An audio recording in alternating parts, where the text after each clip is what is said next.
Hare Krishna, dear devotees. So on behalf of ISKCON Vaman Kshetra, we'd like to welcome you all for Friday evening discourses.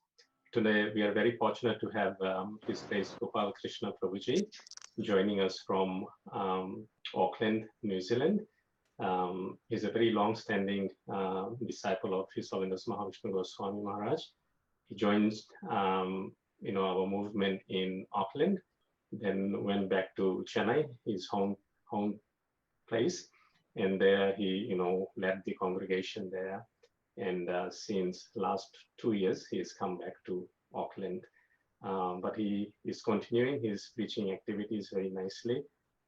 Nice family-centered Prabhuji is a financial controller of the company, and very well placed in his Grasta ashram, and our spiritual master specifically was very pleased with his demeanor and his conduct.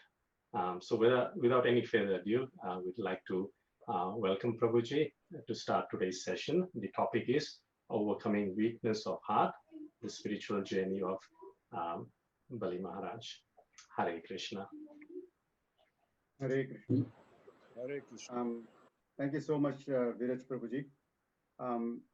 First of all, I'd like to thank the Vamana Kshetra devotees for actually giving me this opportunity to engage in Krishna Katha, because engagement is so important, especially in this point in time where everything around us is falling down and crumbling.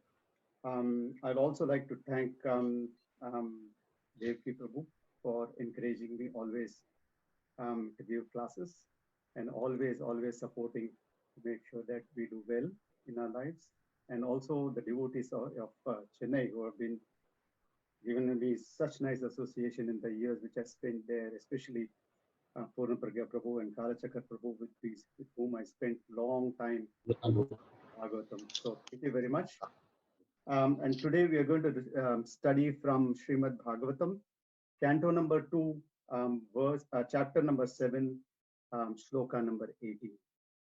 I repeat, Canto 2, chapter number 7, Shloka number 18, which is on Vamana Dev. Actually, when I decided that I'll take the shloka, I actually did not realize that I was going to speak to Vamana Kshetra devotees, and it's such a nice coincidence.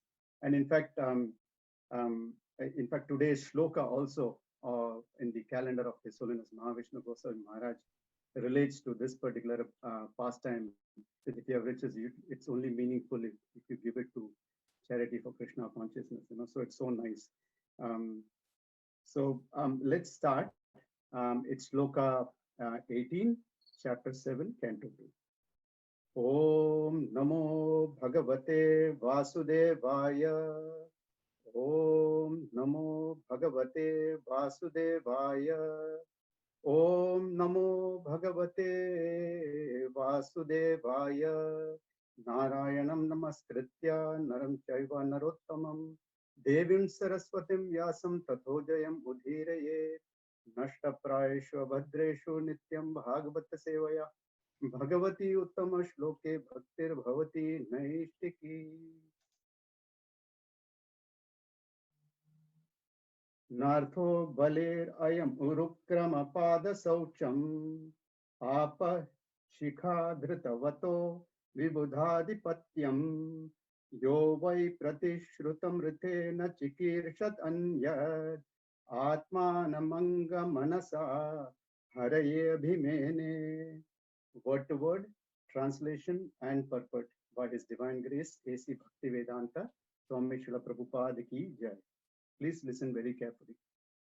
Na, never, arthaha, of any value in comparison with, balehe, of strength, I am, this, urukrama pada saucham, the water washed from the feet of the personality of Godhead, apaha, water, shikha, dhratavataha, of one who has kept it on his head, vibhuda adhipatyam, supremacy over the kingdom of the demigods, ya, one who, why, certainly, pratishrutam, what was duly promised, rite na, besides that, chikirshat, tried for, anyat, anything else. Atmanam, even his personal body. Anga, O Narada, Manasa, within his mind. Haraye, unto the Supreme Lord. Abhimene, dedicated. Translation: Bali Maharaj, who put on his head the water washed from the lotus feet of the Lord, did not think of anything besides his promise, in spite of being forbidden by his spiritual master. The king dedicated his own personal body to fulfill the measurement of the Lord's third step. For such a personality, even the kingdom of heaven, which he conquered by his strength, was of no value. Purport. It's a long purport, but I'll read the whole purport because it's pretty good and quite a few important points in the purport. Please listen carefully. Bali Maharaj, by gaining the transcendental favor of the Lord in exchange for his great material sacrifice, was able to have a place in Vaikuntha Loka with equal or greater facilities of eternal enjoyment. Therefore, he was not at all the loser by sacrificing the kingdom of heaven, which he had possessed by his material strength. In other words, when the Lord snatches away one's hard earned material possessions and favors one with his personal transcendental service for eternal life, bliss, and knowledge, such taking away by the Lord should be considered a special favor upon such a pure devotee. Material possessions, however alluring they may be, cannot be permanent possessions. Therefore, one has to voluntarily give up such possessions, or one has to leave such possessions at the time of quitting this material body. Therefore, one has to voluntarily give up such possessions, or one has to leave such possessions at the time of quitting this material body.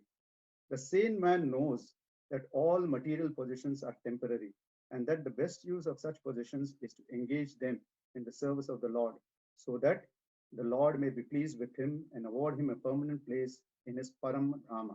In Bhagavad Gita 15.5 and 6, the Param Dhama of the Lord is described as follows: Nirmana Moha Jitashanga Dosha Adhyatma Nitya Vinivritta Kamaha Dvandvair Vimukta Sukha Dukkha Samjne Gacchantya Mudha Padam Avyayam Tat Na Tad Bhashayate Suryo Na Shashanko Na Pavakaha Yad Gatva Na Nivattante Tadhama Paramam Mama.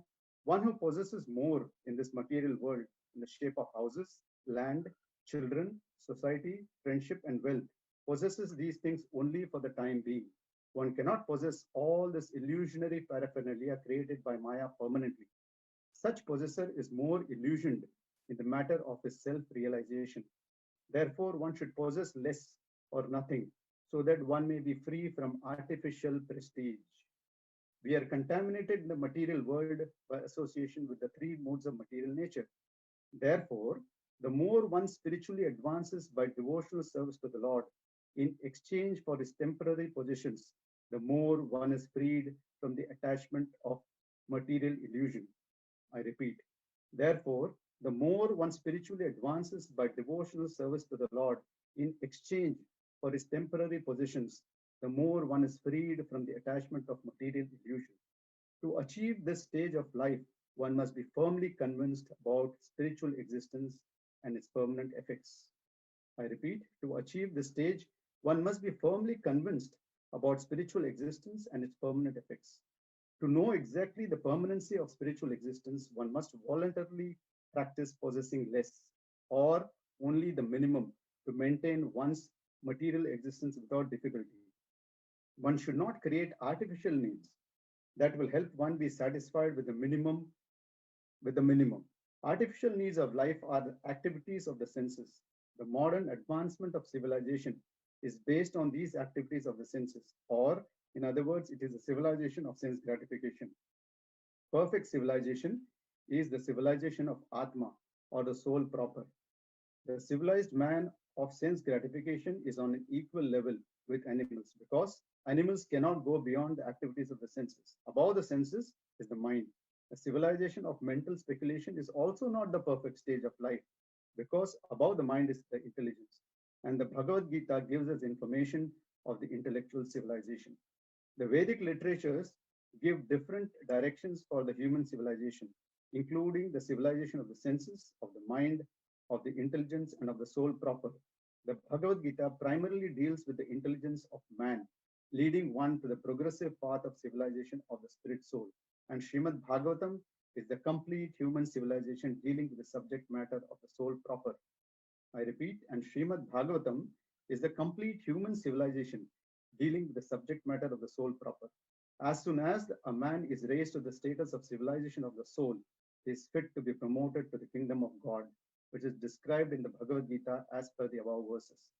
The primary information of the kingdom of God informs us that there is no need of sun, moon, or electricity, which are all necessary in this material world of darkness.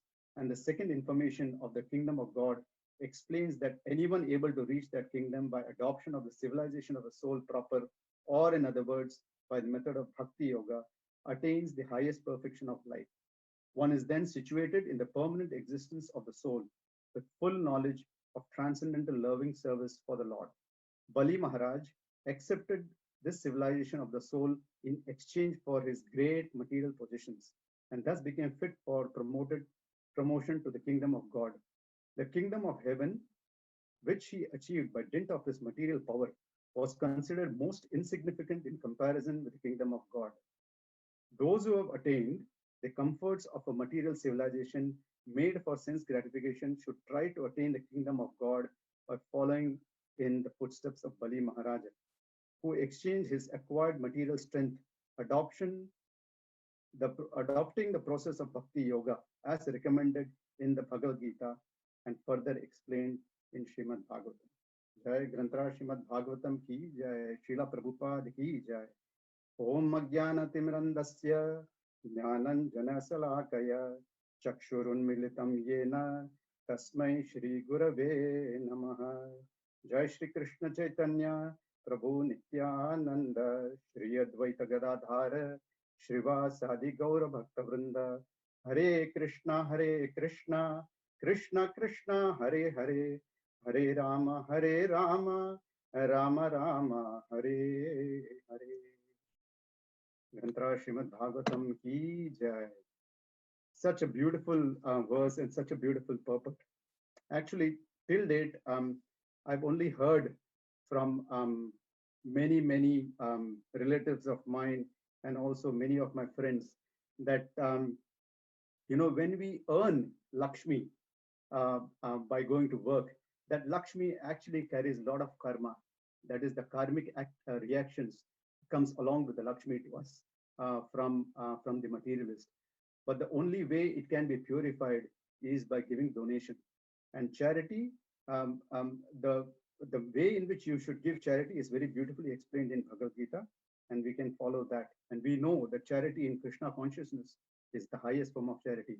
But this is the first time I actually read Prabhupada confirming this in the purport. And that's where he says, therefore, the more one spiritually advances by devotional service to the Lord in exchange for his temporary positions, the more one is freed from the attachment of material illusion.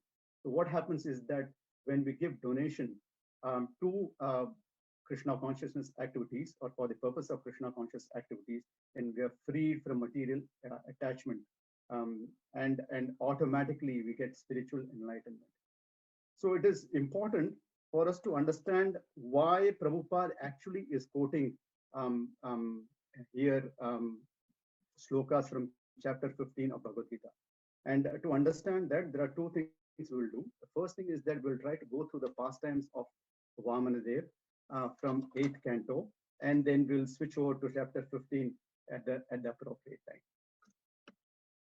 So here in this shloka, which we just read, there are three important things which I'd like to highlight.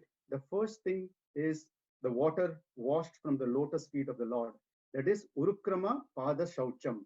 So please mark this. Number one, which is important. The second thing which is important is Yovai Pratishrutam Ratena Chikirshat Anyat. That is, did not think of anything besides his promise, in spite of being forbidden by his spiritual master. And the third thing is Atmanam Abhimene. That is, Atmanam Abhimene means dedicated his own personal body. So why was Bali Maharaj put into a situation where he had to dedicate his own personal body for the sake of giving charity? Is important to understand, because unless and until we don't understand that point, we will not appreciate what Lord Vamanadev did. So we will start from chapter 18, which is appearance of Lord Vamanadev. So as we know, Mother Aditi, she performed the Payovrata sacrifice, and she wanted the Lord to appear as her child. And the Lord, actually being very pleased with Mother Aditi, granted that boon, and he actually appeared in the womb of Mother Aditi. And as soon as she appeared, everybody was really happy, and we know all the denizens in heaven, they started playing drums, and there is celebration, like we do Janmashtami, and all other festivals. There was celebration, and they actually celebrated the birthday. So birthday is not an invention which has happened very recently. It may be the cutting of the cake, which is something which is being done now, but at that time it was done for the Lord, and it is called a Jata ceremony. And because the Lord appeared as a Brahmana, because he appeared as a Brahmana, even the thread ceremony was done for him. And immediately after the thread ceremony was done, and he was given all the gifts by great personalities, Lord Vamanadev actually realized that there is an Ashwamedha sacrifice which is going to be performed, or rather, which is being performed by Bali Maharaj in a distant place. So he said, okay, I'll go there to shower his special mercy. So the Lord proceeded towards the arena of the Ashwamedha sacrifice. And when he reached the arena, all the people who were there in that arena engaged in the sacrifice, they were actually overwhelmed when they saw when they saw Vamanadev. And they all started discussing amongst themselves that, whether these are the Kumaras who have come, whether it is the sun god who himself has appeared. And as they were discussing about Lord Vamanadev, he actually reached in the spot of the Ashwamedha sacrifice. And Bali Maharaj was actually jubilant in seeing Lord Vamanadev. The important thing to remember that Bali Maharaj is not a Mahajan at this point in time. Okay, so mark this point. He is not a Mahajan at this point in time. And it is because of his activities which are going to follow, his status will actually change spiritually. And so what happens is that he's so jubilant in seeing Vamanadev that he receives him very nicely. He washes his feet as it is the custom. And so he gets the association of Bali Maharaj, which is extremely important, because if we note it carefully, the association which Bali Maharaj has been having has not been very great, isn't it? Because he comes from a demoniac background, and all the people surrounding him are demons. Okay, but then due to his association with Prahlad Maharaj, who's his great grandfather, and Virochana, who's his father, he actually was able to have the devotion mood in him. But when you have this wrong association for the long time, it definitely rubs in. That's why in ISKCON we emphasize so much on association, and association of the right kind, and association of the like-minded devotees is very, very important. So after Bali Maharaj got the association of Lord Vamanadev, he washed his feet and he sprinkled the water on his head. So he took the Charnamrita on his head, and that had a profound effect on him. And we will see what effect that had on him as we go along into the pastime. So the first thing he spoke to Lord Vamanadev, and he thanked him. He thanked him and he told him that, thank you so much for coming to this sacrifice. And after exchanging a few pleasantries and well-wishing Lord Vamanadev, he actually points out to the Lord and tells him that, I think you have come here to ask something, because he is in the form of a brahmachari Brahmana, and Brahmanas are normally wandering in the universe, especially on planet Earth. And they may ask for some benediction if they want, rather things if they want. So the Lord is very, very satisfied with the reception given by Bali Maharaj. And Lord Vamanadev, Krishna, being the greatest psychologist, he doesn't straight away go and tell him that I need this. The first thing he does is he glorifies the descendants, the forefathers of Bali Maharaj, and he tells them that, how great your forefathers are. In fact, they are so great that they have never ever disappointed a Brahmana. They have always taken care of their interests. And the second thing he tells them is that, they have never refused charity. And he also points out to the fact that, even your father, Virochana, who actually knew that it is the demigods who have come in the form of Brahmana, he knew that he's being cheated, but even then he delivered his life when they asked for his remainder duration of his life. So such is the greatness of the lineage which you are representing. So after saying that, Lord Vamanadev tells him that now what I want is that I just want 3 paces of land, and as per my steps. So Bali Maharaj actually is a devotee. He is a devotee, but Prabhupada very beautifully points out in verse number 32, that is 8-19-32, in the Purport, he writes that Bali Maharaj is a devotee, but he is attached to the material possessions. He is attached to the material possessions. So this attachment is actually one of the weaknesses which we have, isn't it?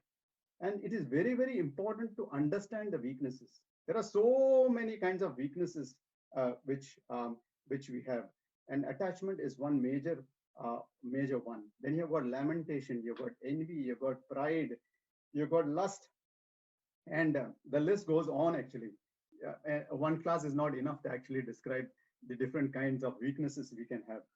So what he displays his weaknesses in different ways. But before he does that, the Lord actually tells him, even before Bali Maharaj's response, he tells him that I only want what is actually necessary for you. I don't want anything that is not necessary for you. Indirectly, Prabhupada actually mentioned this in the purport, that Vamanadev was indicating to Bali Maharaj that he is actually having more than what is necessary for him. That is, he is having more than his quota, because he's actually taken away the quota of the demigods. And that is not good, because the demigods are supposed to be there. They are his own cousin brothers, isn't it? And he's taken away the land from the cousin brothers, and he's using it for his enjoyment, which is not very, very good. So that's the first weakness, that is the attachment for material possessions. Then Bali Maharaj actually tells the Lord that your intelligence is inefficient and you're not really prudent with regard to your own self-interest. I mean, that's a big statement. So Prabhupada writes that, the only in self-interest which the Lord has is interest in your delivery. He's not interested in his own, because he is self-satisfied with everything. So this he does, Bali Maharaj says this because of his puffed up attitude. And then he goes on to say that I am the proprietor of the 3 worlds, and I am very pleased with your sweet words. So these are the 3 things which he displays, 3 statements which he makes, which is not very, very appropriate. This highlights the fact that, he's actually attached to the material positions and he's puffed up by that. So these are the weaknesses of the heart which Bali Maharaj, even being a devotee, he displays. So it's very important to understand the context in which chapter 15 is being quoted by Srila Prabhupada. And why he quotes chapter 15 is we can understand the mystery of the quoting of chapter 15, we can understand by actually getting into chapter 15. And first, we'll get into verse number 15-20, which says, Iti guhyatamam shastram idam uktam maya nagha etad buddhva buddhiman syat krita krityascha bharata. And in the purport, so normally if you see, chapter 15 is quoted in Adhik Mas. We actually discussed the pastimes in chapter 15 during Adhik Mas. And Adhik Mas is not very far away. I think we're only about 3-4 months away from Adhik Mas. And normally we talk about Adhik Mas being, Mal Mas and other things associated with that. But the important thing is to understand that chapter 15, Purushottama Yoga, is actually meant for a particular purpose. And the translation of this verse and the purport explains what it is. So the translation is that this is the most confidential part of the Vedic scriptures. So this confidential part, this mystery, what is this mystery? is explained by Prabhupada in the last paragraph of this particular of the purport. So he says, and please note this very carefully, the way Prabhupada starts. He says that while one is performing devotional service in the association of pure devotees in full Krishna consciousness, okay, while one is performing devotional service in association of pure devotees in full Krishna consciousness, that means this is meant for devotees. Okay, very, very important point. There are certain things which require to be vanquished altogether. The most important thing one has to surmount is weakness of the heart. And then he goes on to explain what this weakness of the heart is. So basically, when you say weakness of the heart, means it does not mean heart trouble or heart problem. Because the moment we say heart problem, we normally talk about hole in the heart, like a blue baby, or we talk about the bypass, that's immediately it comes to our mind. But we have to bypass the bypass for the time being and just forget it. And then we have to concentrate on the subtle weaknesses of the heart, which we actually talked about when he came to Bali Maharaj. So he says, Prabhupada says that the first fall down, these weaknesses of heart are so strong, even though it is weakness, it is so strong that it pulls you down. It makes you fall down from your position as a devotee, mind you. The first fall down is caused by desire to lord it over the material nature. That means it's very simple. Lord it over the material nature, when Prabhupada says this, he says somewhere else in a very beautiful statement that we want to enjoy the kingdom of God without God. That is what is the meaning of lord it over material nature. So we want to enjoy the kingdom of God without God. Thus, one gives up the transcendental loving service of the Supreme Lord. The second weakness of the heart is that as one increases the propensity to lord it over material nature, he becomes attached to matter. And this attachment we have seen in case of Bali Maharaj, isn't it? That he's attached to the material position. He actually thinks that he is the proprietor of the three worlds. He tells Vamanadev, I am the proprietor of the three worlds. You can ask me anything you want. Why are you asking for only 3 paces of land? You're not very intelligent. You're not very intelligent. So I repeat, the 2 weaknesses are, the first thing is that lord it over material nature. That is, we want to enjoy the material nature without Krishna. And the second is that as we try to enjoy material nature more, then what happens is that we become attached to material nature. We become consumed by material nature. And then Prabhupada makes one very powerful statement. He says the problem of material existence are due to these weaknesses of heart. All the problems of material nature are because of these weaknesses of heart. So the problem which actually Bali Maharaj is facing now, is rather going to face now very soon, is because of these weaknesses of heart. And then Prabhupada gives us the clue. That is, he solves the mystery. So he has first told you what the mystery is, then he solves it, or gives us the solution to solve the mystery. That is, in this chapter, the first 5 verses describe the process of freeing oneself from the weaknesses of the heart. So the first 5 verses of Purushottama Yoga, that is chapter 15, deal with the subject matter of how to overcome the weaknesses of the heart. And then from the 6th verse to the end discusses Purushottama Yoga. So in the first 5 verses, the first 2 verses actually tell us how complicated this material world is. The second and the third verse gives us the process on how to overcome this complication of this material world and get out of it. And the 5th verse actually tells us the outcome. That means that if you have followed the process properly, what would be the outcome? And we will touch upon that more as we go along. So we'll come back to the pastime now. So when Bali Maharaj tells this to Lord Vamanadev, then Lord Vamanadev actually tells him the most famous verse, that is of uncontrolled senses. So if your senses are not controlled, then even if you are given the 3 worlds, or even if you are given the 7 dvipas, you cannot be satisfied. So Bali Maharaj listens to him, he smiles.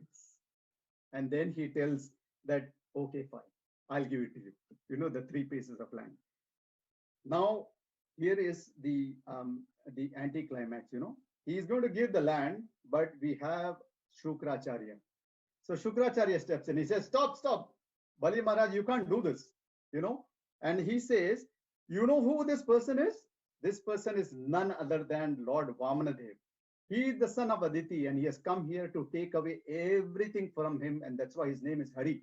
Hari means one who takes away, you know. But he does not realize, because Shukracharya is a Smarta Brahmana, he's not really a devotee.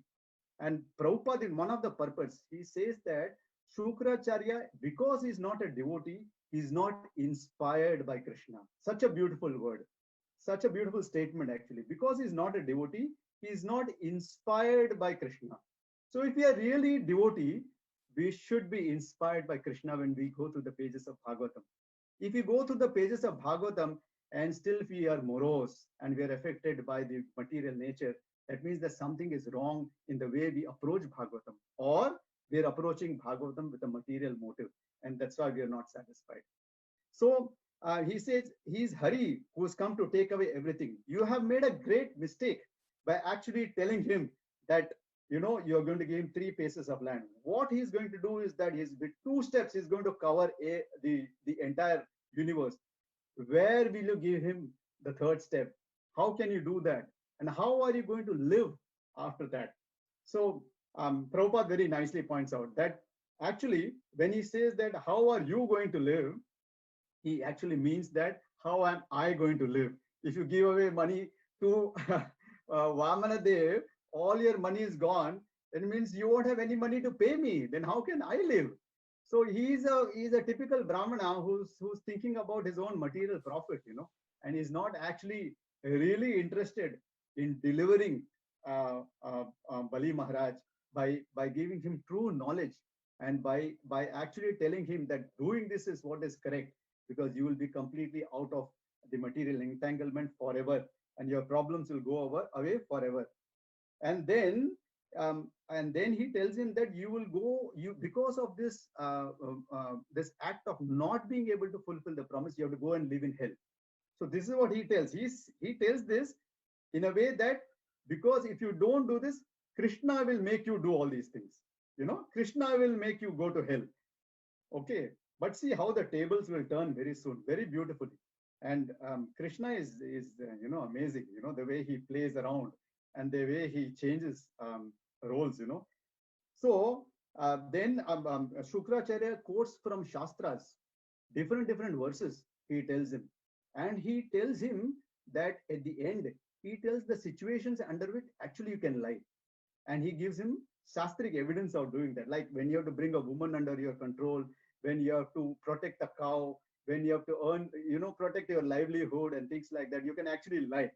So just imagine a spiritual master actually telling you that you can lie, and to whom? To Lord Vishnu himself. You know, it's just amazing.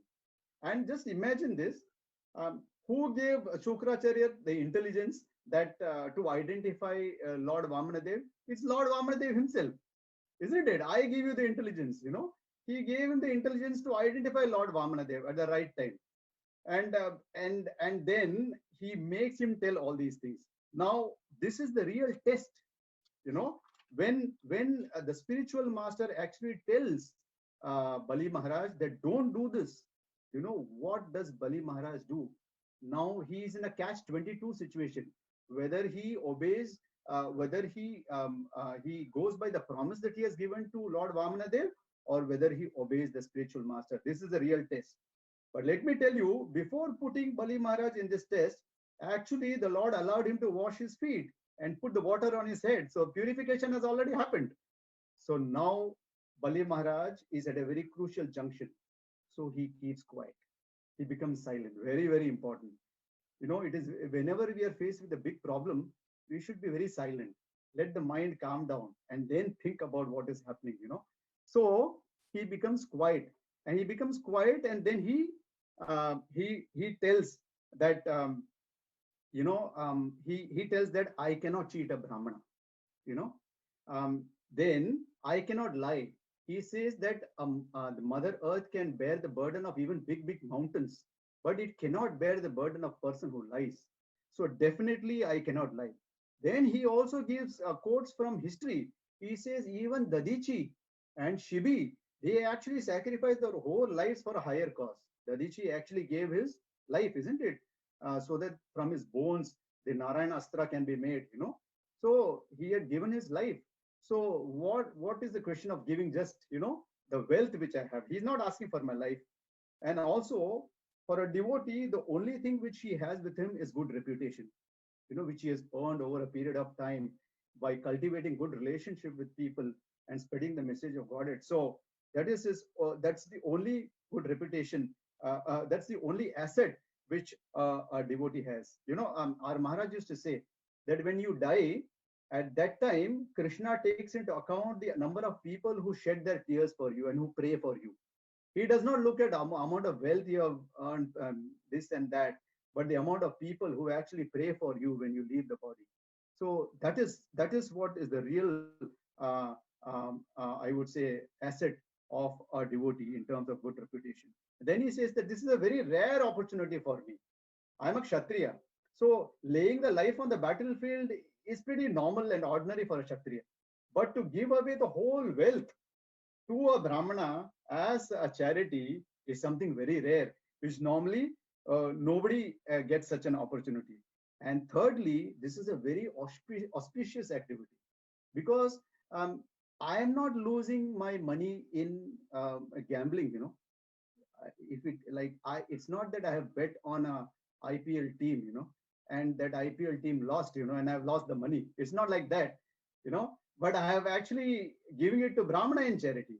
So it's extremely auspicious, you know. If I have lost my money in gambling and other things, then it is not auspicious. But this is very auspicious. So just see the amount of intelligence, transcendental intelligence, which Bali Maharaj has got. You know, in spite of all the adversities he's facing, with his very calm mind, he actually delivers a proper decision. And the other important thing to remember is that what is the Lord going to do with that charity? You know, Vamana Dev is going to take that money, and what is going to do with that? He is going to give it to the demigods. You know, and who are the demigods? Number one enemy of the demons, isn't it? In that sense, they are number one enemy of Bali Maharaj. So just imagine, you know, if somebody walks into you, a Brahmana comes to you and takes away the money and tells you that I'm going to give this money to your enemy, would anybody give donation? Nobody would give a donation. Why? Because that money is actually going to be given to someone whom you don't like. And it's a question of my prejudice. How can you do that? So the puffed up attitude could have actually popped up. But then because of the association with Bali Maharaj, with Vamana Dev, and because of the association of Prahlad Maharaj, actually Bali Maharaj achieved the status of being a Kripa Siddha.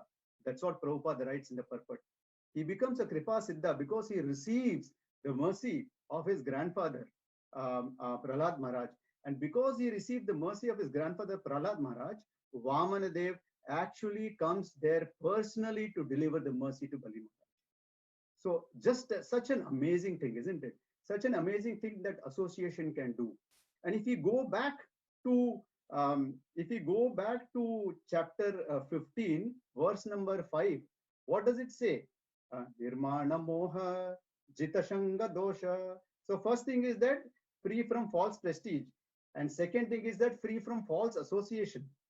So Bali Maharaj, because of his association with Vamana Dev, he overcomes the sense of false prestige which he had a few moments back in terms of his association with demons and his identification with the property which he has.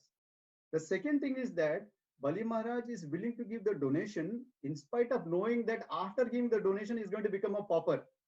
Now, who will give donation like that?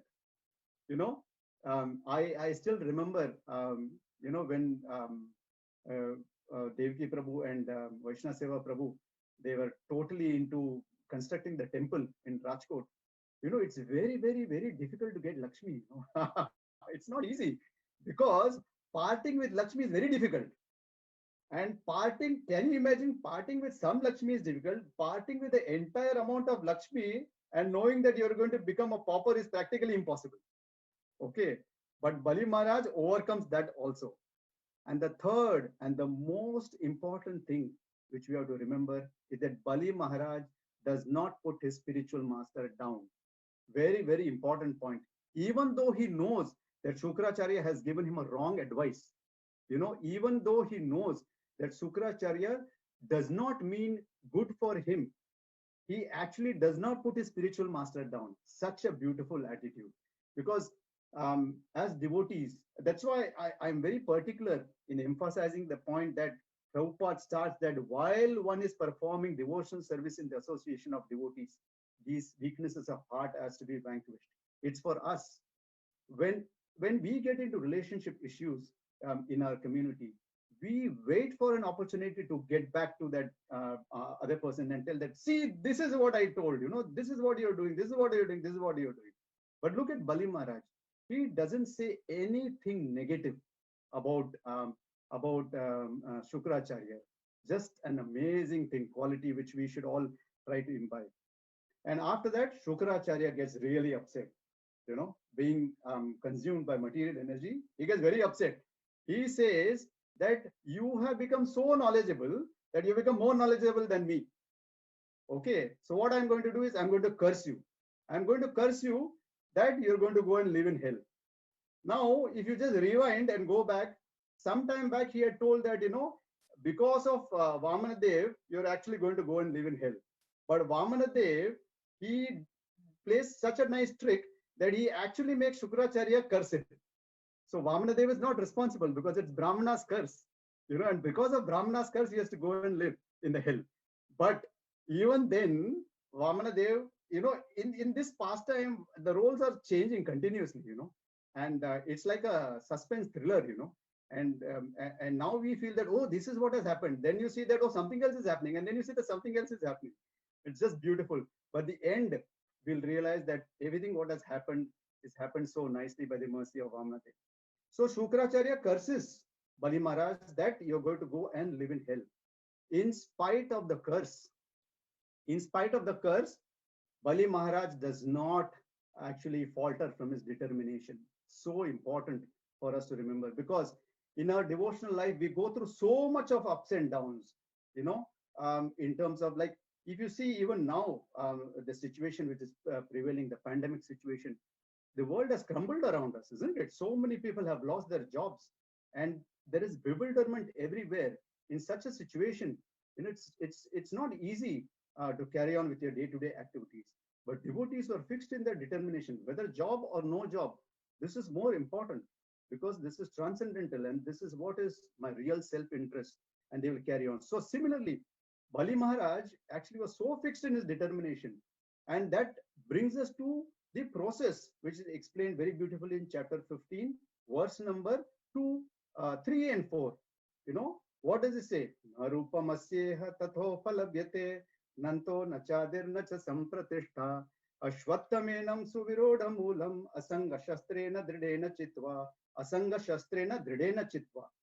So in the translation, Prabhupada writes, the real form of this tree cannot be perceived in this world. No one can understand where it ends or where it begins. But with determination, one must cut down the strongly rooted tree with a weapon of detachment. Such a beautiful point. And you remember at the beginning of this katha, I told you that there are 3 important points. The first one was water washed from the lotus feet of the Lord. Urukrama Pada Saucham. We saw that had happened, that it was so important that it changed the consciousness of Bali Maharaj. The second thing is that Yovai Pratishrutam Rite Na Chikirshat Anya. That is, did not think of anything besides his promise in spite of being forbidden by his spiritual master. Such was his determination. That is, with the weapon, with determination, with the weapon of detachment, he actually decides something. So he passes the first test. Why? Because he decides, no, I'm not going to listen to my spiritual master. Actually, Prabhupada writes in the purport that Shukracharya ceases to be the spiritual master. He's actually his material master, because he does not give him proper counsel. And such a master can be rejected, So then Bali Maharaj then washes the lotus feet of the Lord again. And this time he does it again jubilantly. When Lord Vamanada came initially, He jubilantly washed the lotus feet of the Lord. At that time, he didn't know that everything he's going to lose. Now he's going to lose everything. He's completely aware of that. Even then, he jubilantly washes the lotus feet of the Lord.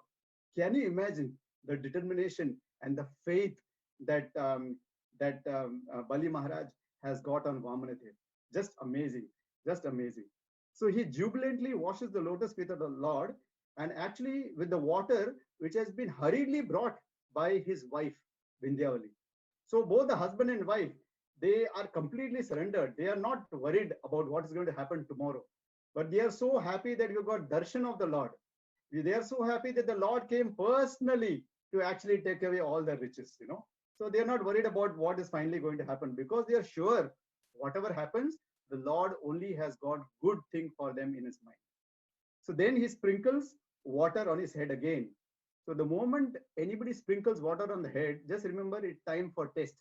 So the second test and the third test is going to come soon for Bali Maharaj. We'll try to understand what is going to happen in those tests. So he agrees and he delivers, or rather he surrenders the entire universe. So the title of the chapter is actually Bali Maharaj surrenders universe. Very important point. It is surrenders universe. It is not that he gives the universe. You know, you can only give if you possess it, if you have it. It was not his, you know, so he was just surrendering it back. So when the first time I came to New Zealand, I came via Singapore, and I was not actually in ISKCON at that point in time. And then I decided, okay, let me take a tour of of Singapore. You know, it's a very small country, so they used to provide free tours. So when I went outside, so they told me you have to surrender the passport. Okay, I said, okay, I'll surrender the passport, because at the end of the day, if you remember, if you open the passport, it is clearly mentioned that this is not your property. You know, it is the property of the government. And that's why it does not belong to you. It is only a document which is there to prove your identity or whatever, and for travel purposes. So every time you have to renew, you have to surrender and take the new one back. Surrender and take the new one back. So here, the entire universe was not property of Bali Maharaj. You know, so he had to surrender that back to Vamanadev, who's the true proprietor. And that's very, very important. And the moment he does that, all the denizens of heaven, they are very, very, very happy with what has happened. And why they are happy? They're happy for two reasons. First thing is that non-duplicitous behavior of Lord Vamanadev, and simplicity in his behavior, Arjavam, simplicity. Simplicity is the hallmark of devotees, you know. Yeah, and Maharaj always used to tell you have to be simple, because when you are simple, it is not an end in itself, but it is a means to the end, which means that when you are simple, you got more time. You know, when you are simple, you are less anxious. When you are simple, your rupee will last longer, or should I say your dollar lasts longer. You know, now that I am in New Zealand, I should say dollar. Okay, so the dollar will last longer. So to that extent, you have to worry less about maintenance. So simplicity is the hallmark, and we should always somehow try to see that we make our life less and less complicated. And that's what the Prabhupada says in this purport of also of 2718, isn't it? That one must voluntarily practice possessing less. If you don't voluntarily practice, then it will be forced. Like Bali Maharaj is now being forced by Vamanadev. And the non-duplicitous act is Avyalika behavior. There is one very nice shloka. Is actually there in the second canto, and I think it is there. Second canto. I don't remember the shloka. Avyalika Vyatadritaha. So Lord Brahma, you know, he does the penance, and when he does the penance, Lord Vishnu comes and sees him personally, and he shakes hand with him. You know, like we shake our hands when we meet our friends. You know, and he tells him that I am very pleased with your behavior. You know, because of your non-duplicitous behavior, you have pleased me, and that's why I have come to give darshan to you. Similarly, because Bali Maharaj is non-duplicitous, Lord Vamanadev comes and actually gives darshan to him and tries and delivers him. So after that, Lord Vamanadev exhibits his universal form, and as Shukracharya had correctly predicted, he covers the entire universe with his first and second steps. And then when he does that, all the demons who are there. And the beauty is that, this darshan of the Lord, everybody present in the assembly is able to have this darshan of the Lord. Okay, just amazing, isn't it? When the Lord showed his universal form to Arjuna, not everybody could see it. When the Lord showed his universal form in the assembly of Dhritarashtra, not everybody could see it, but here everybody could see it. So just see the merciful nature of the Lord. But the demons become angry. He says that this Vishnu has come to cheat us, so we should somehow protect our master because our master's life is in danger. But then somehow or other, the associates of Vamanadev, they quickly come there and they shoo away all these demons and they run away to all these nether worlds that is in the universe. So again, what happens is that Jita Shanga Dosha, Nirmana Moha Jita Shanga Dosha, all false association is dissipated, So all the demons are gone. Now there are only devotees there. And Lord Vamanadev is there and Bali Maharaj is there. And immediately Garuda, who's one of the devotees of the Lord, he understands the purpose of the desire of Vamanadev. He arrests Bali Maharaj with the ropes of Varuna. In spite of being arrested, Bali Maharaj is still fixed in determination. This is the second test. Now he is bound. So after he's being insulted, in that way, does he change his mind? Actually, Prabhupada writes in the purport previously that the Lord wanted to exhibit the true nature of the devotee of Bali Maharaj, and he wanted to exhibit how tolerant Bali Maharaj is. That in spite of put into such awkward circumstances, he still does not actually change his mind. So the Lord, what does he do? Just one second. So the Lord asks now that, okay, Bali Maharaj, so you said that you're going to give me 3 paces of land. I have just covered 2 paces. Now, where do I keep the third step? And he just says that. And then he tells him that now, because you have not been able to fulfill your promise of giving me the third step, you have to go in and live in hell. And then he says one very interesting statement. He says that you have to go in, live in hell as per the orders of your spiritual master, Shukracharya. So he doesn't take the blame on himself. Very tricky. Okay. He says that your spiritual master has ordered you. You have to follow the orders of your spiritual master. Now, this seems to be tricky. But remember one thing. There is this very famous shloka, isn't it? Namo Brahmanya Devaya Go Brahmana Hitaya Jagat Hitaya Krishnaya Govindaya Namo Namaha. So the Lord always makes sure that he protects 2 sets of people. One is the Brahmanas and the other is the cows. Now, even though Shukracharya has the audacity to tell Bali Maharaj that you lie, and that too when Lord Vamanadev is standing in front of him, Lord Vamanadev does not put him down. Very, very important. He knows that I am a leader. If I put him down, then everybody will put him down. And he ultimately is a Smarta Brahmana. He is under the modes of nature. So what you can do? So he has his own nature, but I have my nature, which is to accommodate everyone. And in spite of not showing appropriate behavior, the Lord does not put him down. And he tells Bali Maharaj that you should obey the orders of your spiritual master when it comes to this, and go and stay in hell. He does not give him details. He has got a grand plan for him, but he does not give him the details. Why? He wants to just see in case Bali Maharaj changes his mind. Then we go to the next one. That is, Bali Maharaj actually tells Vamanadev that I cannot allow my promise to go false. I cannot allow my promise to go false. So somehow or other, what I would do is that you place your last step on my head. Okay, because this is the only place which I can offer. I don't have any other place. And please keep your third step on my head. Okay. Now, this is Atma Nivedanam. So this is surrender. Let's see what Prabhupada says in chapter 15. Verse number 15, which is the outcome, right? So when you follow the process, that is with determination, you use the weapon of detachment, it should actually result into an outcome. It should actually change the behavior of the devotee. And what is that behavior? The behavior is that the devotee should be free from false prestige. The devotee should be free from false association. The devotee should understand the eternal, should be done with material lust. He should be free from the dualities of happiness and distress and unbewildered. Okay, he should know how to surrender to the Supreme Person.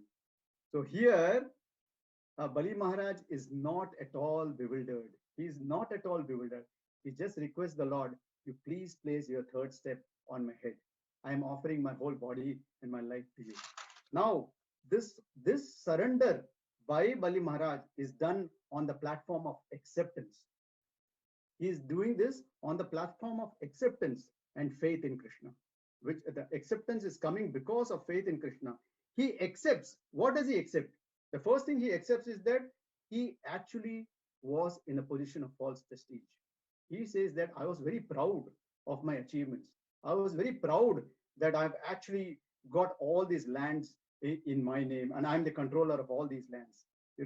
Then second thing he accepts is that he accepts the punishment that has been given to him. So he gives away the false prestige and he accepts the punishment.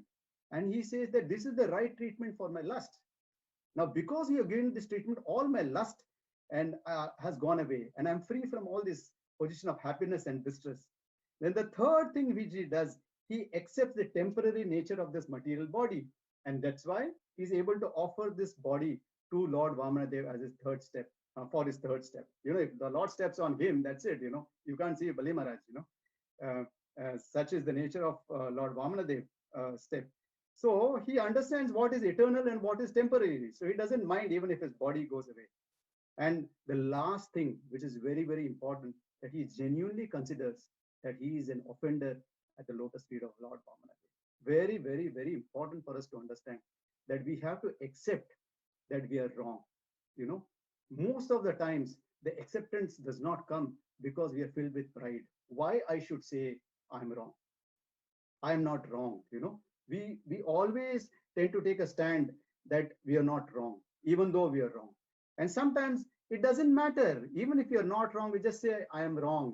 If it helps to diffuse the situation, just tell that and walk away, because the Lord sees the attitude which you are displaying. So the acceptance is very important. If you don't accept, there is a starting problem. What I call is the starting problem. If you're on a journey and if you have a starting problem, you have not even started your journey. Forget about going home back to Godhead. Where is the Krishna going back to Godhead? The journey itself has not started. Same thing was displayed by Arjuna. Karpanya dosho pahata svabhavah prichami tvam dharma samudha chetah yachreyasya nishchitam bruhitan me shishyaste hamsadimam tvam prapannam. What he says that I am totally confused about my duty. I don't know what is right or wrong. So you please tell me, Krishna, what is good for me. And you tell me what I have to do. He accepts that he doesn't know anything. That is a very safe position. My father always used to do that. Whenever he had issues, he says, I'm sorry, I'm wrong. And the moment he said that, everybody kept quiet because there is nothing to fight. You can't say anything. Now he says that he's wrong, and we will look like stupid fools, because father is saying wrong, and you just keep quiet and go away. So we learn this, it's very, very important. Just say, okay, I'm wrong. Even if you're not wrong, doesn't matter. Just say I'm wrong and go away and see the magic effect of that. Very, very important. So on the platform of acceptance, Bali Maharaj was able to actually, without being bewildered, offer his own self, which is Atma Nivedanam.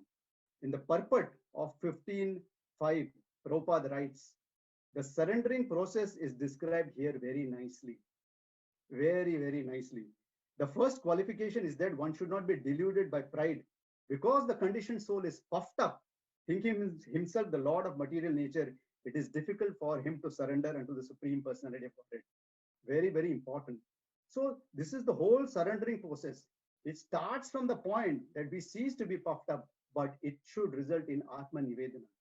It should result that we are willing to obey or abide by the orders of the Lord and his pure representative. That's very, very important.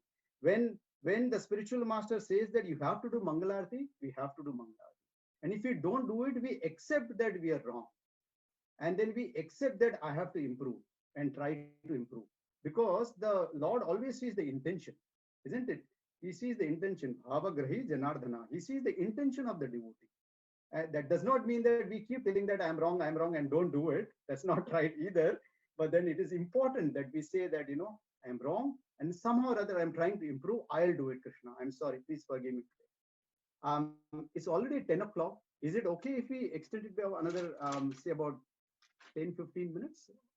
Is it all right? Yes, Prabhuji, it's all right.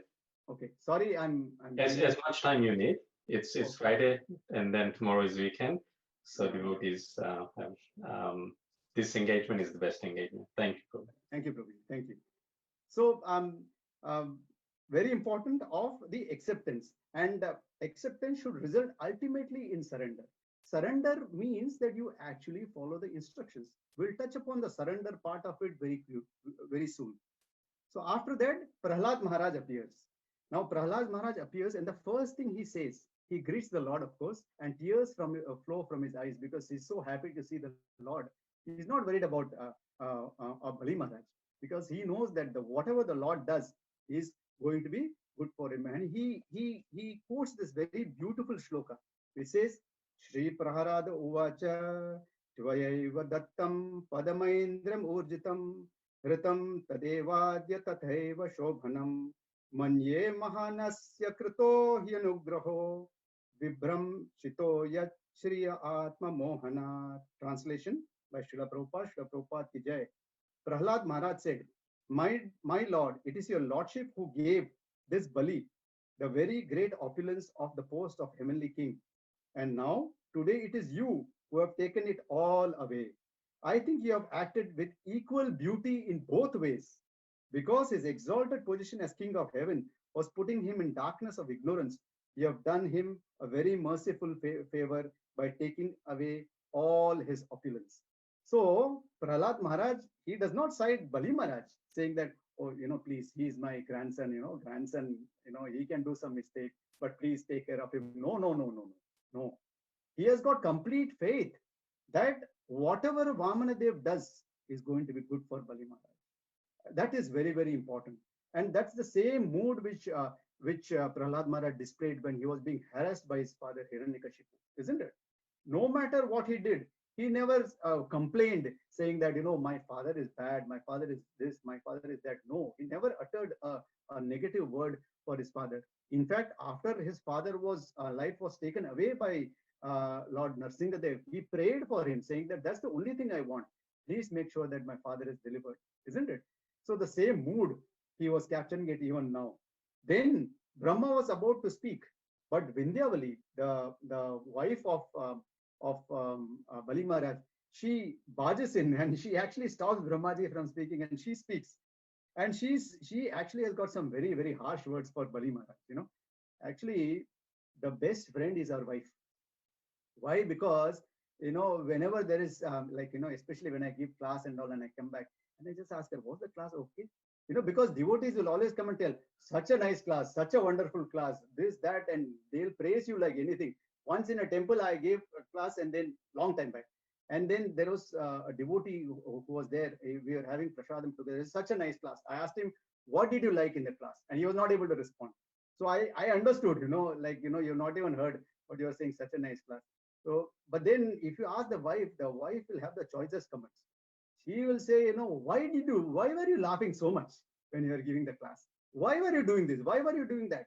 And most of the time they are correct, and when they criticize, it is not that, they want to criticize, but there is something like, Maharaj always used to say, it takes two hands to clap, so there is the other hand also. You have to look at the other side, and there is an element of truth in that also.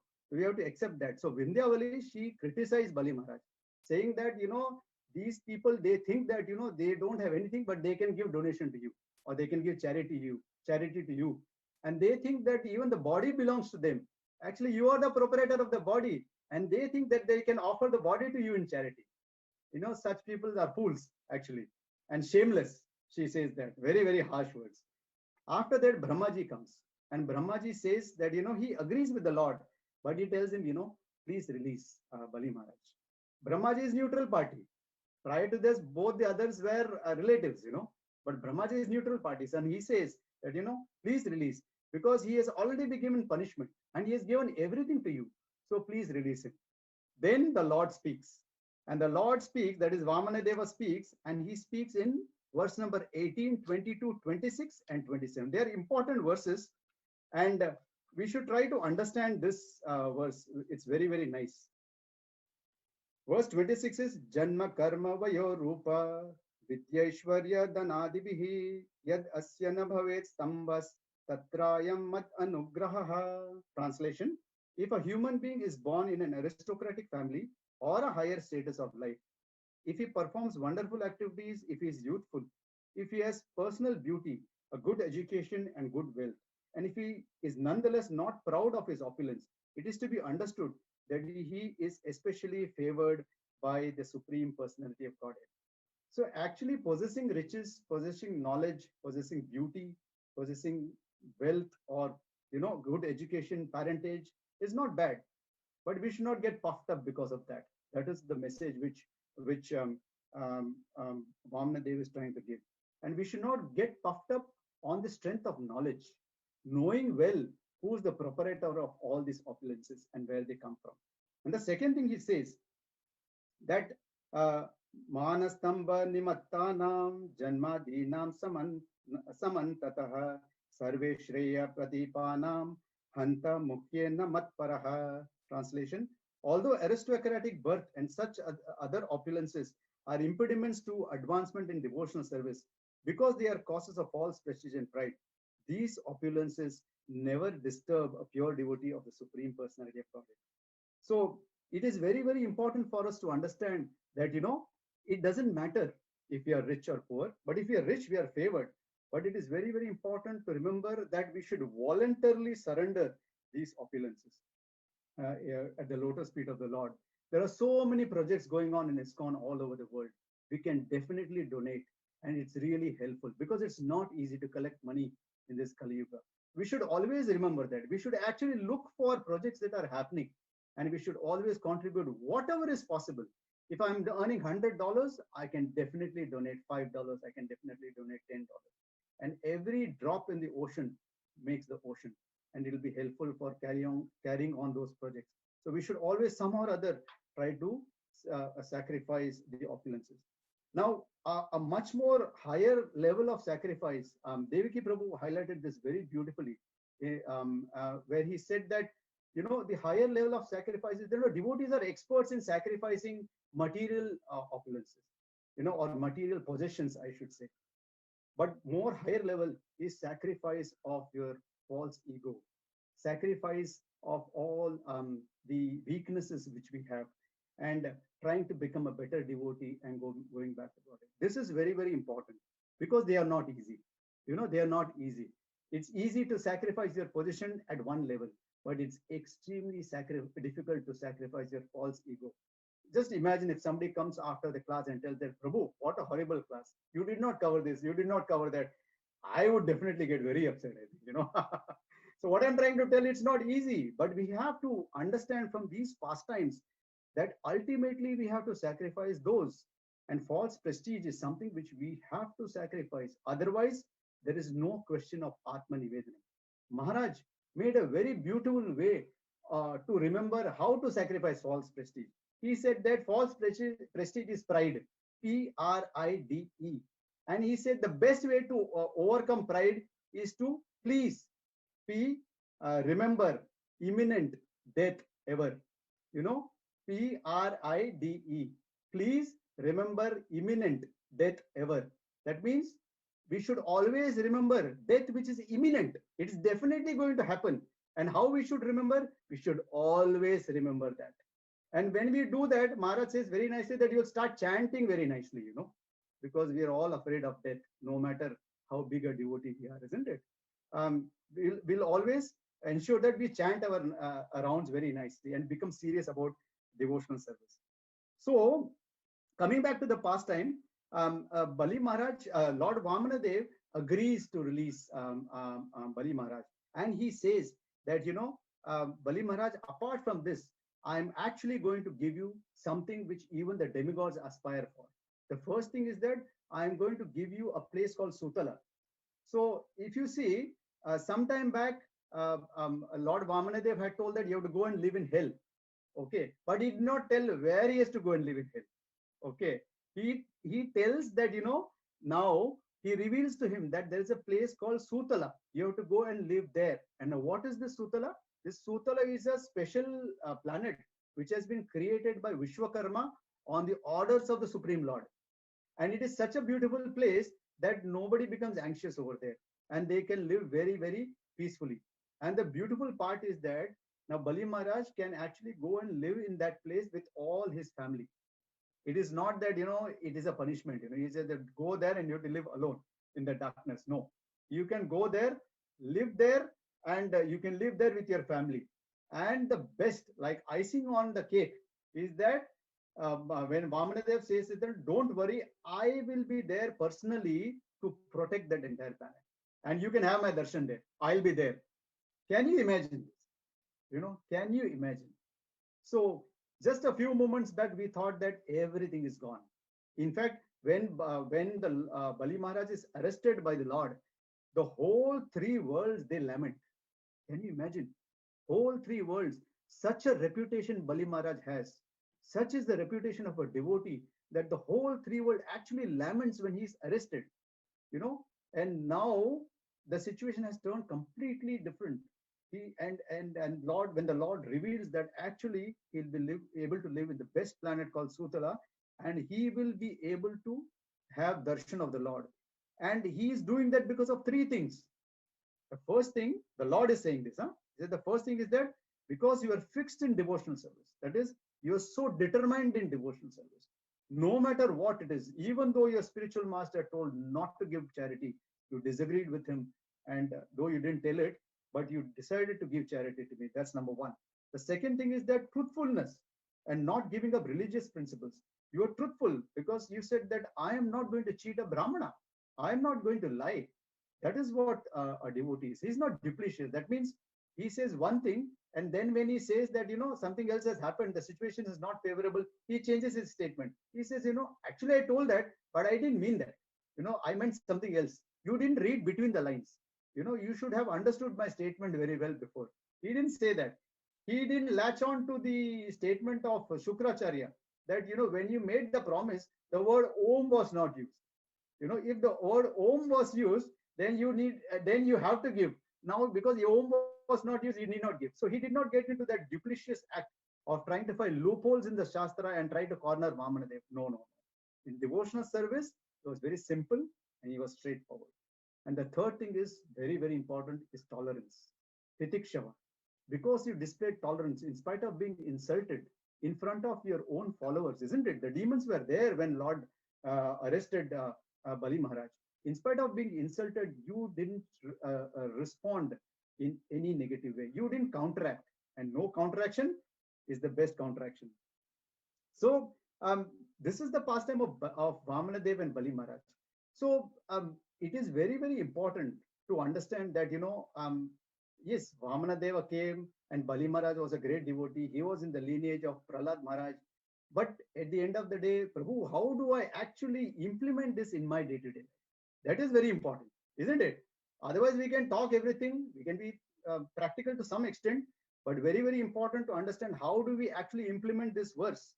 So we take help from a verse in Hari Bhakti Vilas, which is 11.417, which actually defines surrender, Sharanagati. Okay, so that verse actually says, Anukulasya sankalpaha pratikulasya varjanam rakshishyati iti vishwaso goptrutve varnam tatha atmani kshepa karpanya sadvidha sharanagati. Now there are six, it's a 6-point formula. Okay, there are 6 steps to this. But then we concentrate on the first 3 because that is the process. And the last 3 are outcome. So we don't worry about that. We should not worry about the result or the effect which the process has on us. We should focus on the process. The moment we focus on the process, the result will take care of itself. Bali Maharaj focused on the process. He was focused on determination. He was focused on detachment. He was focused on truthfulness. and he was focused on tolerance. And because he was focused on the process, the ultimate result took care of itself, and it was taken care of by the Lord. So the first thing is anukulasya sankalpaha. Okay, accept things that are favorable. Chaitanya Mahaprabhu says, what is favorable is A, B, C, D, E. You know, A, B, C, D, E. We talked about birthday, isn't it? After birthday, what do? We have learned A, B, C, D, E, isn't it? And but A stands for Association of Devotees. B stands for Bhagavad Gita and Bhagavatam, studying it. It's study, it's not read, you know, we should study it very seriously. We read magazines. C stands for chanting, D stands for deity worship, and E stands for entering the holy dham, that is visiting places of pilgrimage. Like sometime back, all of us went to Ahobilam Dham. You know, it was so beautiful, isn't it? So A, B, C, D, E. The first thing, association, is very, very important.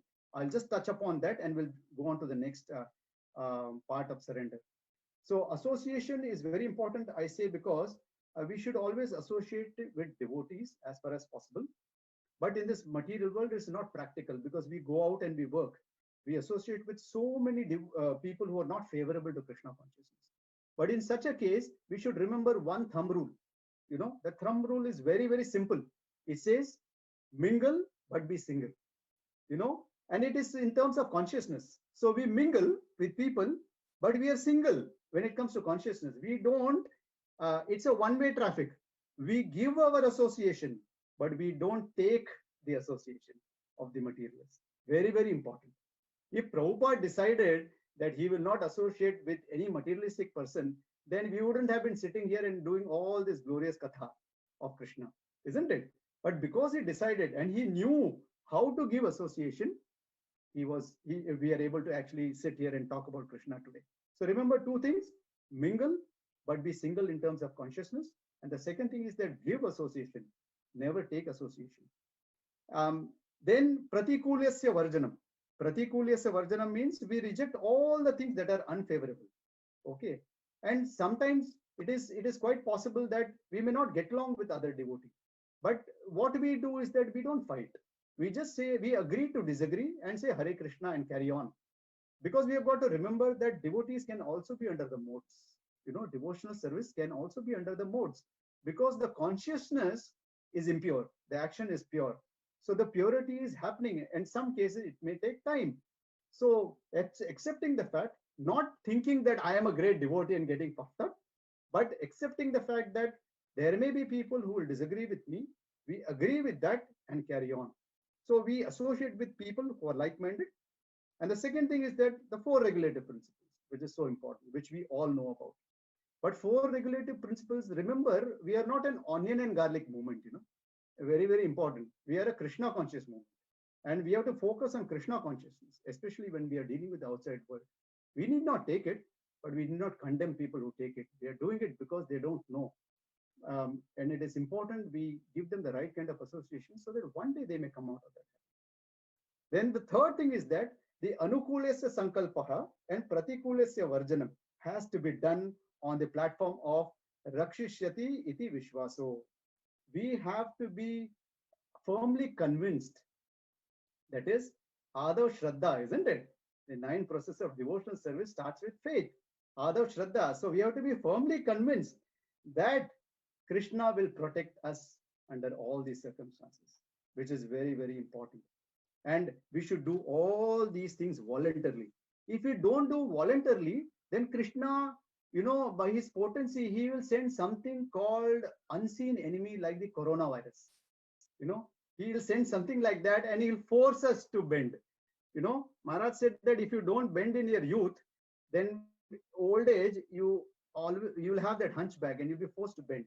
And if not that, you'll become sick because of such viruses and be forced to bend and agree that there is a power which is beyond our control and who's actually controlling us.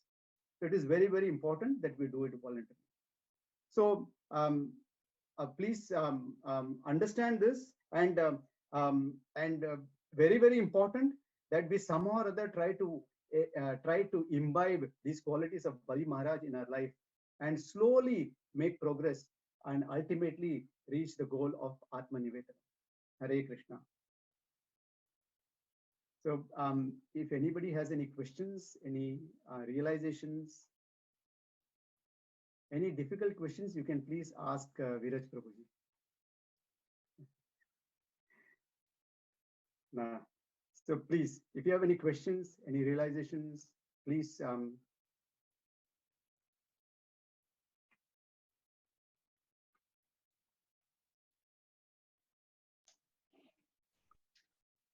Hare Krishna. So Hare Krishna. So if devotees have any questions, they can unmute their mics and ask for Vijay. Any comments? Hare Krishna Prabhuji. Hare Krishna Prabhuji. Hare Krishna. Very wonderful class, Prabhuji. Thank you so much. Just I have one question, like, when Prahlad Maharaj came and Lord Narasimha Dev pleased on him, and then he asked Prahlad Maharaj, you can ask any boon you want. That time Prahlad Maharaj said, I don't want any boon, but everyone can should get the liberation. And Narasimha Dev was pleased and he gave that boon. But also he said, your 21 generation from before and after will get liberated. Yeah. But how then his great grandson become like a demon, like, because Prahlad Maharaj was such a great devotee. So due to the association of his spiritual master or what, like? So could Yeah, very nice question, Prabhuji. Actually, this has to be understood from different points of view. The first thing is that Narasimhadev actually told that your future generations, or your actually generations 21, past, present, future, will be liberated. It doesn't matter. He didn't say that they will not be born in demonic family. He has to take birth in a demonic family to be actually liberated, isn't it? Because they all are from Prahlad Maharaj's lineage and Hiranyakashipu's lineage. So the first thing is that. The second thing is that it is important to understand that liberation is what is important. It doesn't matter. Liberation will come automatically. Okay, it doesn't matter whether the liberation happens today or tomorrow. Okay, Bali Maharaj actually is a pure devotee. Okay, and in that purport, Prabhupada writes that he actually comes and actually does this pastime with Bali Maharaj just to have a bit of humor, just to have a bit of pastime with Bali Maharaj, because he's so pleased with Bali Maharaj. So the Lord actually, whenever he comes, he comes and does pastimes with his devotees only. He doesn't do pastimes with unknown people. He does his pastimes with devotees only, or for a devotee. Like Narad Muni has promised. Narad Muni goes everywhere. He promises everywhere, and Krishna runs here and there to keep up those promises. He does that. So he purposely came and he did this pastime with Bali Maharaj. But Bali Maharaj is always a pure devotee. Okay, but he showed these weaknesses of heart. Okay, just to give the lesson to all of us. It is just like the same thing is also repeated in Parikshit Maharaj. Actually, Parikshit Maharaj got angry, and Parikshit Maharaj got angry because the snake was put on, and because of anger, he put the snake on the Rishi, isn't it?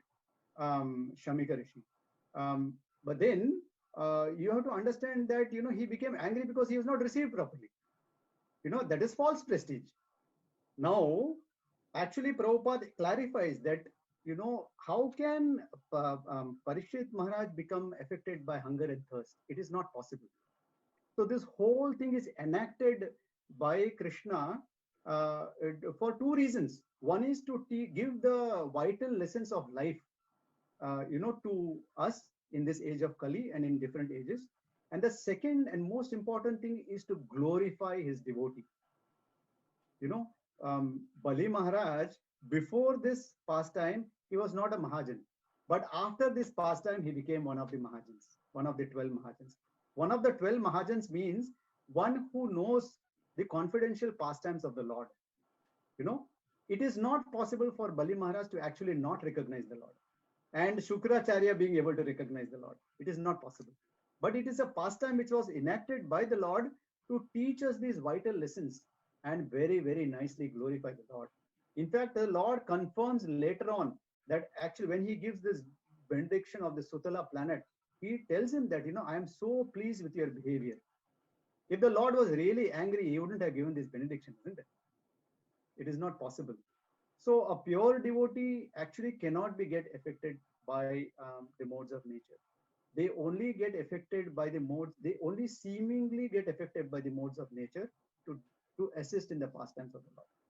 I hope that is useful to you. Yes, thank you, Prabhuji. Anybody else has any question? Hare Krishna, Prabhuji. Dhanur Pram Des Sadashiv Krishna. This Sorry, pastime. who is asking the question? I'm sorry. Sadashiv Krishna Das. Hare Krishna, Prabhuji. Sadashiv Prabhuji. Prabhuji, this pastime is a unique pastime in which devotee like Bali Maharaj is getting delivered in spite of the fact he is disobeying his spiritual master at that moment, and we understand Shukracharya was not he lost his position of being a spiritual master because he was not guiding him in the right direction. Yeah. But it is it not a very awkward situation just to disobey the spiritual master, although he may be wrong, he may be seemingly wrong. So is it not so difficult to disobey at that moment and decide, okay, I have to take this? And of course, Bali Maharaj was guided by Lord, but not everybody can be guided by Lord at every moment, and it may be a very confusing situation at that moment. And yeah, good question. Actually, in a way, you have answered the question, because Shukracharya was not really a spiritual master. Who is a spiritual master? Okay, I think it's Rishabh Dev who says that a person who is able to deliver, okay, his disciple is a spiritual master. If he cannot deliver his disciple, then he should not become a spiritual master. In this instance, Shukracharya was not actually doing the job of a spiritual master. He was actually giving the advice to Bali Maharaj to protect his own self-interest. Now, in the purport, okay, of I think 8/20/15, okay, just 1 second. I'm trying to get the right purport because Prabhupada explains this very, very beautifully.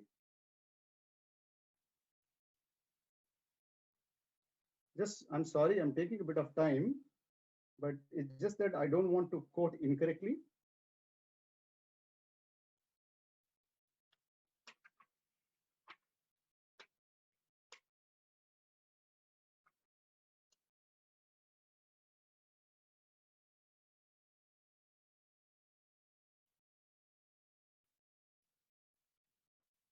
Anyway, I'm not getting it, but then I will repeat this particular point of Prabhupada. Shukracharya, being a person of this material world, did not know the principles of a devotee. A devotee is determined to serve the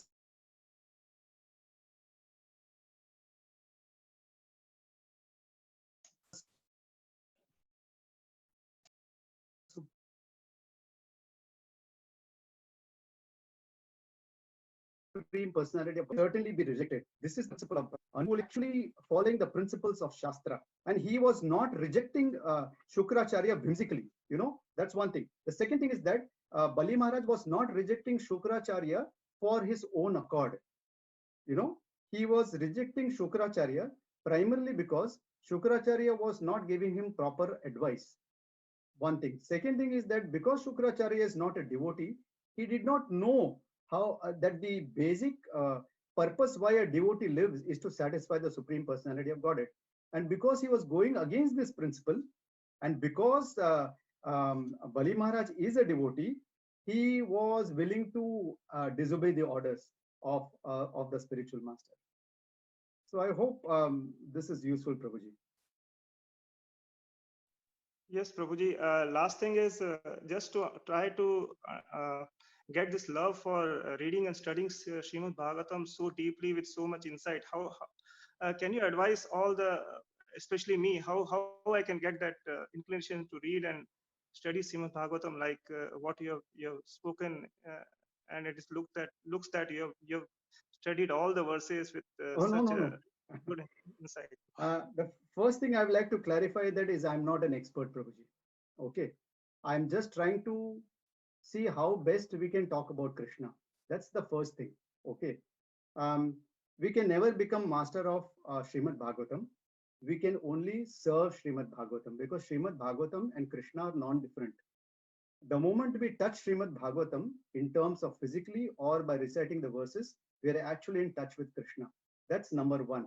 We have to remember that Srimad Bhagavatam is a person. It is not an ordinary book. Very, very important. Second thing is that, when I was in Chennai, I used to associate with devotees. There were some devotees, especially there is a devotee who is world famous. His name is Kalachakra Prabhu, who actually writes Grantraj along with other devotees. Now, we used to spend a lot of time together. And I did not know Maharaj very well. I don't know Maharaj very well even now. But then I was not associating very much with Maharaj at that point in time. But Kalachakra Prabhu used to associate with Maharaj a lot. And he learned this very subtle art of actually associating with Srimad Bhagavatam from Maharaj. And he passed it on to us. Basically, when we study Srimad Bhagavatam or Bhagavad Gita, we've got to remember that because we are dealing with Krishna, Krishna is trying to tell something to us. If we approach in that mood, what is Krishna trying to tell me? Then slowly and steadily Krishna will reveal. Remember one thing, that when you read a particular verse, you will get some realization. When somebody else reads the same verse, that person will get a totally different realization. Both are right and both are enjoyable and relishable because both are related to Krishna, and we all come from different directions. So we should somehow or other force ourselves. When we all were small children, at that time we didn't like to study, but somebody forced us to study. So get in touch with devotees who will force you to study Srimad Bhagavatam and accept that. Okay, be practical. Keep aside some time for Krishna. See, this Maharaj told me one very beautiful thing. He said time is an acronym. Time is an acronym. Very difficult to understand. What is that acronym?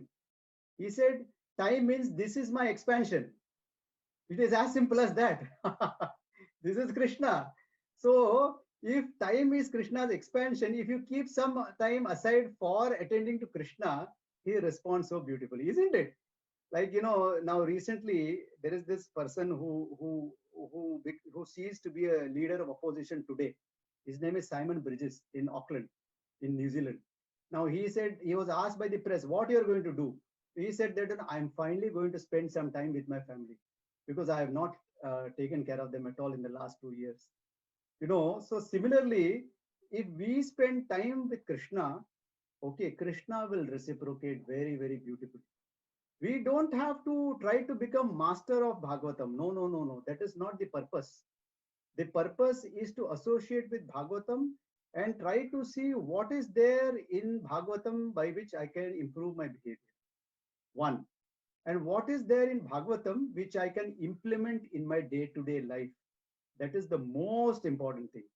Maharaj always told that, we should not fly high in the sky with Bhagavatam. We should be down on the earth.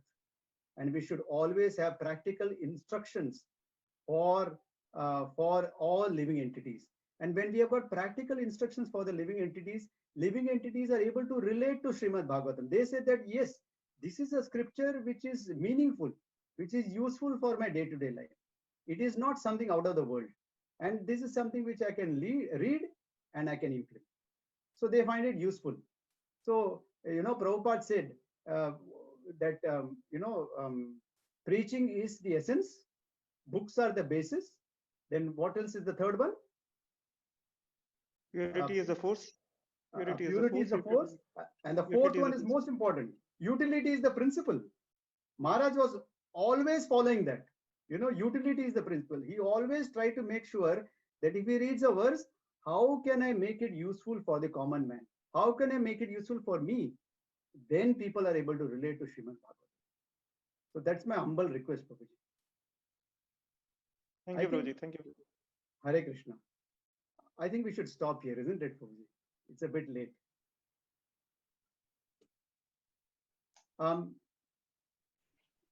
Viraj Prabhuji? Thank you, Prabhuji. It's quite late. I know in Auckland it's. No. For me, it's okay. But I think overall also. No, I'd like to especially thank you, Prabhuji, for taking time off for agreeing to give this class. We'll hold a rest there. There's probably just a few announcements. So next week, His Grace Devkinandan Prabhuji will be continuing to give class. So 7 p.m. Same time, Sydney time at 7 p.m. So it'd be nice if all devotees can join. And also the recording of this class is on Hare Krishna Vaman Kshetra Facebook. So if you'd like to hear the nice class and especially very nicely answered questions by Gopal Krishna Prabhuji, the recording is there. Thank you very much, all devotees. Grantaraj Srimad Bhagavatam ki Jai, Srila Prabhupada ki Jai. His Grace Gopal Krishna Prabhuji ki Jai. Jai. Hare Krishna. Hare Krishna. Virat Prabhuji ki jai. Jai. Jai.